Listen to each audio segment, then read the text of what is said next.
Dia pemimpin gereja.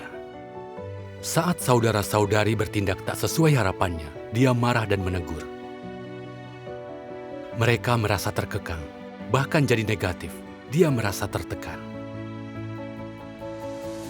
Penghakiman firman Tuhan membuatnya mengenali sumber kemarahan dan keburukan kerusakannya, dan menemukan prinsip penerapan.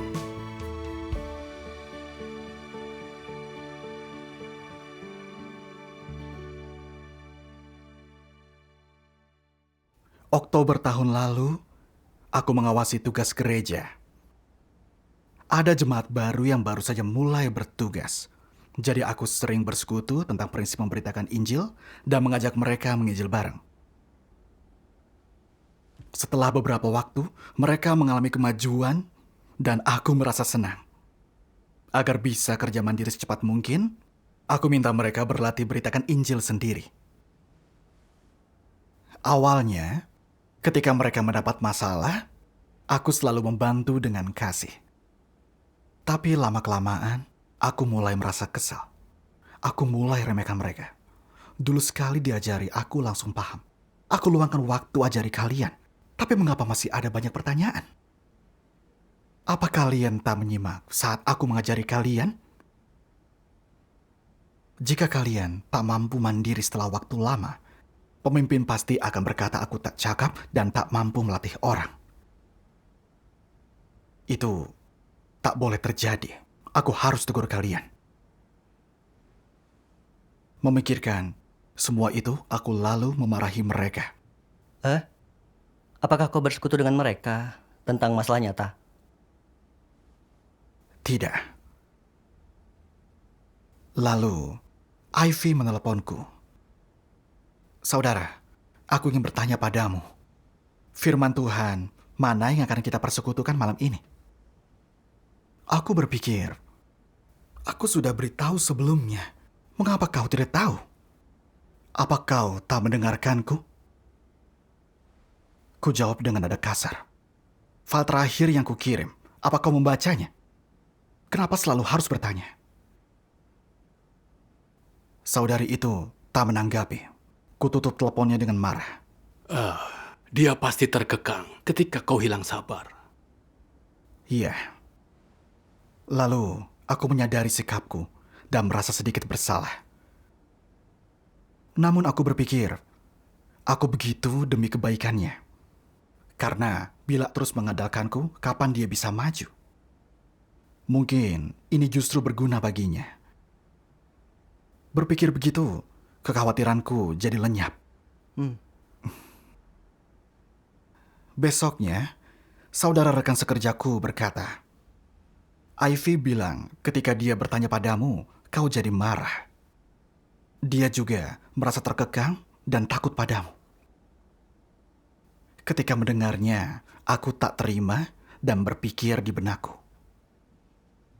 Mungkin ucapanku kasar, tapi itu untuk mendorongnya bekerja mandiri. Jika tak kasar, dia pasti bertanya terus padaku, kapan dia bisa mandiri? Namun aku berpikir, ucapanku mungkin tak pantas. Dia baru mulai pelatihan. Harusnya aku bantu dengan penuh kasih, bukannya memarahinya. Ya, Jadi aku mengirim pesan meminta maaf. Kemarin aku salah. Harusnya aku tak memarahimu. Semoga kau mengerti dan tidak tersinggung. Aku hilang sabar dan membuatmu kesal. Dia menjawab tak masalah. Setelahnya, aku tak merenung untuk mengenal diri. Setelah itu, aku terpilih jadi pengkhotbah dan dapat banyak tanggung jawab. Beberapa pemimpin dan pekerja tak terbiasa dengan tugas gereja. Jadi aku sering bersekutu tentang prinsip kerja. Aku juga selalu periksa pekerjaan dan membimbing dan membantu mereka. Awalnya, ketika mereka bertanya, aku dengan sabar menjawab. Namun jika mereka banyak tanya, aku mulai tak sabar. Aku menegur. Kenapa kalian tak memahaminya? Pertama kali aku tugas di gereja, aku selalu ingat jelas tugas yang diberikan pemimpin dan dengan cepat menyelesaikannya. Aku telah beritahu semuanya dan beri instruksi terperinci. Kenapa kalian tak bisa? Mereka hanya terdiam dan tak menjawab. Saat baru mulai pelatihan, normal jika tak langsung. Kuasai pekerjaan. Kau harusnya membimbing, bukan meremehkan. Ya, berkata begitu bisa menyakitkan. Itu benar. Besoknya, seorang pemimpin mengirimku pesan. Aku terlalu bodoh untuk pekerjaan ini. Carilah orang lain untuk menggantikanku. Aku cukup terkejut. Dia salah satu peserta baru terbaik. Kenapa berpikir begitu? Lalu, pemimpin lain mengirimkanku pesan juga. Beberapa orang bilang kau membuat mereka merasa terkekang. Setelah itu baru kurenungkan diri. Aku sadar kekurangan orang tak kutangani dengan benar. Aku selalu marah dan menegur, alih-alih membimbing mereka dengan sabar. Akibatnya mereka terkekang. Lalu seorang saudari jadi sangat negatif karena terkekang. Hingga tak bertugas selama 10 hari. Mendengar hal itu, aku merasa tidak enak. Tak kusangka, aku telah sangat menyakiti hati mereka. Aku merasa tertekan. Kenapa aku selalu marah dan berpengaruh buruk ke semua orang? Jadi aku berdoa, Tuhan, aku tak mau marah ke mereka. Tapi tiap ada sesuatu, emosiku tak terkendali. Bagaimana cara menyelesaikan masalah ini? Kumohon bimbinglah aku. Amin. Lalu, aku membaca firman Tuhan. Tuhan berfirman, begitu manusia punya status, ia akan kesulitan kendalikan emosinya. Suka memanfaatkan peluang mengungkap ketidakpuasan dan lampiasan emosi. Akan sering terbakar amarah untuk tunjukkan kemampuannya, agar orang tahu status dan identitasnya berbeda. Tentu, orang yang rusak tanpa status juga sering kehilangan kendali. Amarah mereka sering disebabkan oleh rusaknya kepentingan pribadi. Untuk melindungi status dan martabatnya, mereka akan sering melampiaskan emosi mereka, menyingkapkan natur congkak mereka. Manusia akan terbakar amarah dan melampiaskan emosi untuk pertahankan dosa. Inilah cara manusia nyatakan ketidakpuasannya. Mereka penuh kenajisan dengan rencana licik dan intrik, dengan kerusakan dan kejahatan manusia, terlebih lagi dengan ambisi dan keinginan liar. Amin. Amin. Amin.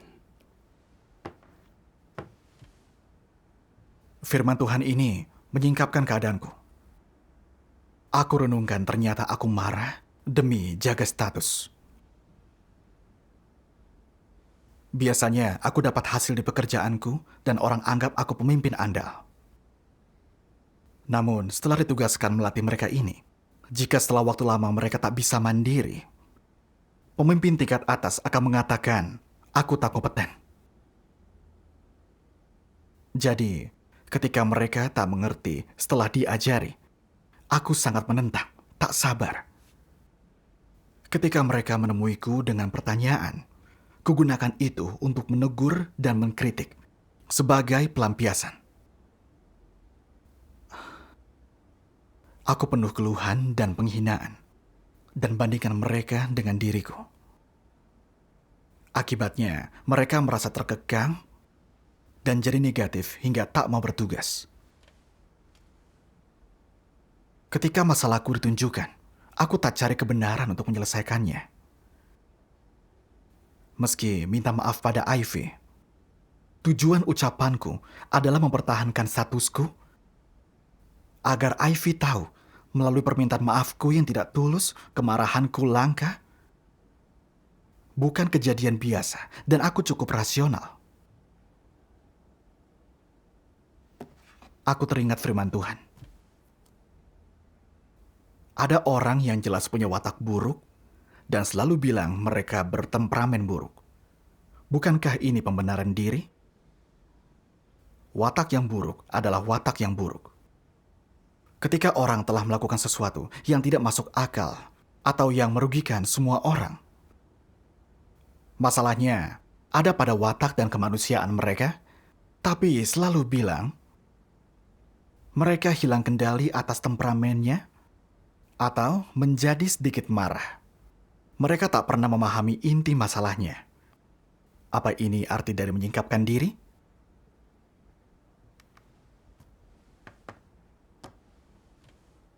Itulah diriku. Mengingat permintaan maafku, itu terdengar bermartabat. Tapi aku tak paham inti masalahnya, bahkan coba membela diri. Aku sangat munafik. Lalu, aku merasa sangat bersalah. Aku sering bicara tentang memperlakukan orang dengan kasih dan kesabaran. Tapi itu hanya slogan. Beda dengan perilakuku sebenarnya. Ya. Aku pun merenungkan perilakuku. Kadang aku merasa bersalah ketika kehilangan kesabaran.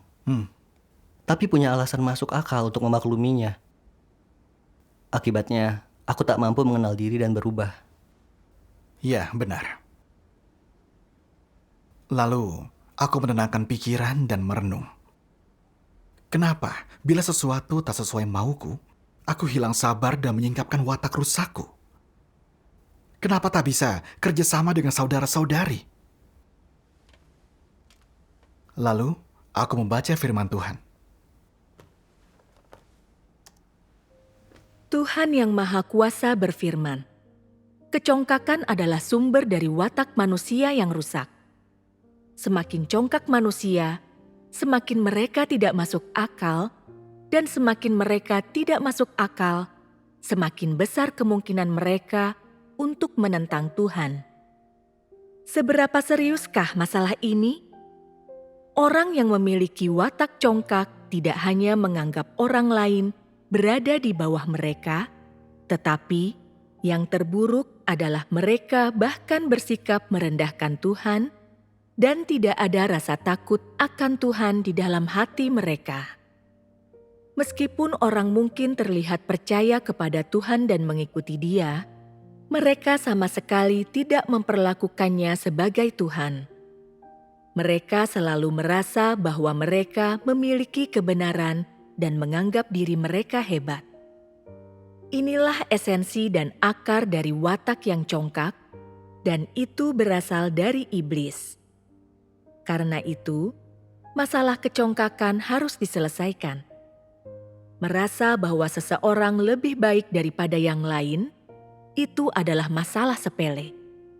Masalah seriusnya adalah bahwa sikap congkak seseorang menghalangi orang tersebut untuk tunduk kepada Tuhan, pada pemerintahannya, dan pengaturannya. Orang seperti itu selalu merasa ingin bersaing dengan Tuhan untuk mendapatkan kekuasaan atas orang lain. Orang seperti ini tidak sedikit pun menghormati Tuhan, apalagi mengasihi Tuhan atau tunduk kepadanya. Orang-orang yang congkak dan sombong, terutama mereka yang begitu congkak sampai kehilangan akalnya, tidak mampu tunduk kepada Tuhan dalam kepercayaan mereka kepadanya, dan bahkan meninggikan serta memberikan kesaksian tentang diri mereka sendiri. Orang-orang semacam itulah yang paling menentang Tuhan dan sama sekali tidak memiliki rasa takut akan Tuhan. Jika orang-orang ingin sampai pada titik di mana mereka menghormati Tuhan, mereka harus terlebih dahulu menyelesaikan masalah watak mereka yang congkak. Semakin teliti engkau menyelesaikan masalah watakmu yang congkak, semakin engkau akan memiliki rasa hormat kepada Tuhan, dan baru setelah itulah engkau mampu tunduk kepadanya dan memperoleh kebenaran serta mengenal Dia. Hanya mereka yang memperoleh kebenaran yang merupakan manusia sejati. Amin. Amin. Sumber watak manusia yang rusak adalah kecongkakan. Makin congkak, makin menentang Tuhan. Iya. Seperti itulah diriku. Memandang remeh orang lain, menganggap mereka lebih rendah. Selalu yakin berkualitas, berbakat di pekerjaanku, dan lebih unggul. Aku selalu mengukur kekurangan orang dengan kelebihanku. Bisa kuasai tugas dengan singkat, tapi mereka belum bisa memahaminya setelah sekian lama. Aku hanya memarahi mereka dan menegur, tak hormati mereka sedikit pun. Aku tak mengakui kelebihan mereka, apalagi memberi dukungan. Ketika mereka menghadapi masalah, aku tak merenungkan, apa aku telah persekutukan firman Tuhan untuk selesaikan masalah? Atau apa mungkin akulah yang kurang? Sebaliknya, aku hanya berpikir mereka tak menyimak. Kumarahin dan kutangani mereka semua. Aku sangat congkak dan bodoh. Gereja kami sedang sebarluaskan Injil. Tapi aku terus marah, menegur, dan mengekang orang, membuat mereka jadi takut padaku, membatasi diri mereka sendiri, jadi sangat negatif hingga tak mau bertugas. Bukankah aku menghambat kerja penginjilan? Merenungkan ini, aku merasa malu. Aku tak memberi hal bermanfaat bagi jalan masuk kehidupan orang. Malah, aku menyakiti mereka dan menghambat pekerjaan gereja.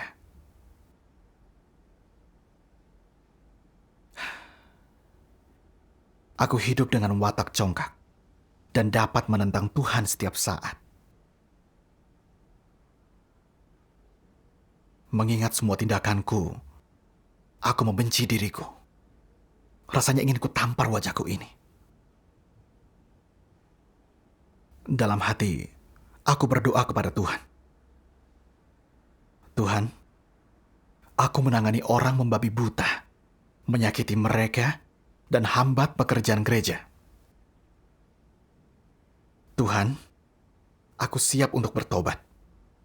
Aku mohon bantu aku menyelesaikan watak congkakku. Amin. Amin. Lalu, aku dengar pujian firman Tuhan. Hidup sesuai firman Tuhan untuk mengubah watakmu. 要靠神先解决自己里面的难处，除掉自己堕落的心情，能真正认识自己光景，知道自己该怎样做，有不明白的多多交通。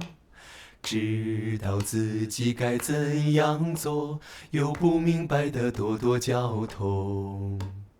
认不认识自己不行，限制自己的病，接着多吃喝神的话，揣摩神的话，凭神话生活行事。凭神话生活行事，无论是在家或在任何场所，都能让神在里面掌权。脱去肉体天然，里面总让神话做主权。不愁你的生命不变化。慢慢你就觉得自己心情变化多了，慢慢你就觉得自己心情变化多了。 Syukur kepada Tuhan. Syukur kepada Tuhan. Sungguh lagu yang indah. Iya. Lagu firman Tuhan ini sungguh menginspirasiku. Lewat firman Tuhan, aku temukan jalan penerapan. Apapun yang kuhadapi, aku harus cari kehendak Tuhan, cari kebenaran, selesaikan masalahku. Memahami watak congkakku melalui firman Tuhan, fokus menyangkal diri dalam kehidupan, dan terapkan kebenaran. Watak congkakku secara berangsur akan berubah. Ya, syukur Ya. kepada Tuhan. Karena watak congkak, aku menegur dan mengekang, selalu anggap diriku hebat, menunjukkan aku tak mengenal diriku sendiri. Sebenarnya, tak ada yang layak kupamerkan. Daya tangkapku cepat dan diberkati karunia, tapi karunia itu pemberian Tuhan. Tak patut disombongkan. Aku harusnya bersyukur. Tiap orang punya kualitas dan kemampuan berbeda. Mereka semua punya kelebihan sendiri. Ivy pandai berinteraksi, punya sentuhan kasih dan sabar. Itu semua tidak aku miliki. Menyadari itu, aku merasa malu. Akan kuterapkan firman Tuhan. Saat ada masalah, aku akan sangkal diri dan terapkan kebenaran. Amin. Syukur kepada Tuhan. Jika terus pamerkan kelebihan kita hanya akan jadi makin congkak. Iya, dengan benar memperlakukan kekurangan orang dan berempati pada mereka, berarti kita bersikap rasional. Ya, Iya. Aku ingat suatu waktu, aku menanyakan saudari kemajuan proyeknya dan dia berkata, aku belum memulainya. Ketika kita membahas ide proyek ini, aku cukup paham. Tapi saat mulai bekerja, aku tak tahu caranya. Mendengar itu, kemarahanku muncul. Kupikir, kenapa ini sulit bagimu? Saat kita bahas proyek ini, sudah kujelaskan semuanya. Kenapa mudah sekali kau lupa? Apa kau sungguh tak fokus? Kurasa aku harus bicara serius. Saat hendak memarahinya, aku teringat firman Tuhan. Jika orang secara sadar memuaskan Tuhan, menerapkan kebenaran, menyangkal diri sendiri, melepaskan ide mereka, taat dan memikirkan kehendak Tuhan. Jika mereka mampu lakukan semua ini, inilah yang dimaksud menerapkan kebenaran. Amin. amin. Firman Tuhan mengingatkanku. Aku harus sangkal diri dan terapkan firman Tuhan. Tak boleh terus menuruti watak congkakku. Dia belum mulai. Karena ada masalah atau tak jelas ke depannya. Aku harus bereskan ini dan menerima kekurangannya. Jadi, dengan tenang ku bahas spesifik cara dia harus bekerja berdasarkan situasi yang sebenarnya. Lalu dengan gembira dia menjawab, jadi begitu caranya. Kini aku sudah paham. Iya. Syukur kepada Tuhan. Hanya dengan sabar dan persekutukan jalan penerapan, orang akan dapat manfaat. Iya. Mendengar ucapan saudari itu, aku merasa malu. Dalam pekerjaan kami, aku selalu menyerukan slogan. Tapi tak mau memahami masalah dan kesulitan mereka. Apalagi mengajari satu persatu. Jika saja aku sedikit lebih sabar dan memperhatikan detail, saudara-saudari pasti sudah sejak lama bisa mandiri. Iya. Lalu, aku menemukan firman Tuhan. Boleh kubacakan? Oh, tentu. Ini. Tuhan berfirman, dapatkah kau buat orang pahami kebenaran dan memasuki kenyataannya jika kau hanya mengulang doktrin dan ceramahi orang? Jika kebenaran yang kau persekutukan tak nyata, itu hanya doktrin, maka sebanyak apapun teguran itu akan sia-sia. Menurutmu, jika orang takut padamu dan menaatimu, tak berani menentang, itu artinya mereka paham kebenaran dan taat. Ini kekeliruan besar. Jalan masuk ke kehidupan tidak sesimpel itu. Beberapa pemimpin baru berusaha membuat dirinya terkesan kuat, memaksakan otoritas baru mereka terhadap umat hingga semuanya tunduk.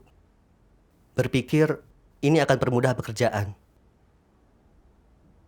Jika kau tak punya kenyataan, maka tak lama tingkat pertumbuhanmu yang asli akan tersingkap.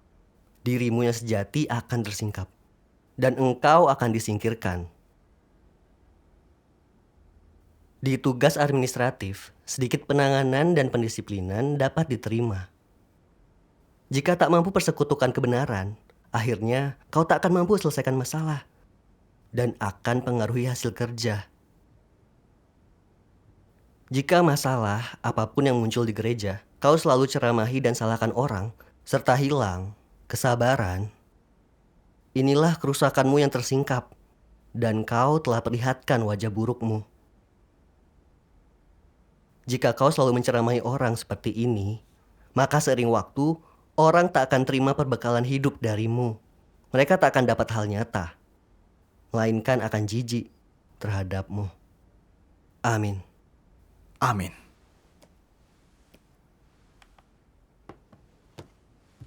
Melalui firman Tuhan, aku menyadari kunci untuk bekerja dengan rekan di gereja, persekutukan kebenaran dengan jelas, hingga mereka memahami prinsip dengan baik. Lalu barulah kita bisa bertugas. Iya. Jika selalu memarahi dan menegur, bukan saja aku gagal menyelesaikan masalah, tapi juga membuat mereka mundur. Lalu, ketika bekerja dengan orang atau periksa pekerjaan mereka, aku selalu lebih dulu pahami masalah mereka. Jika ada hal yang belum mereka pahami caranya, dengan sabar aku akan jelaskan prinsip kebenaran dan bantu mereka selesaikan masalah. Dengan cara itu, setelah beberapa waktu, mereka mampu selesaikan tugas secara mandiri. Dan kami semua bekerja harmonis. Syukur kepada Tuhan. Tuhan. Aku pun sadar, memarahi orang tak akan selesaikan masalah. Dengan persekutuan kebenaran, barulah kita sukses. Iya. Iya, Syukur kepada syukur Tuhan. kepada Tuhan. Dari firman Tuhan, aku dapat pemahaman watak congkaku, belajar memperlakukan kekurangan orang dengan benar, dan mampu bekerja sama. Syukur kepada Tuhan yang Maha Kuasa. Syukur kepada Kepada Tuhan. Tuhan.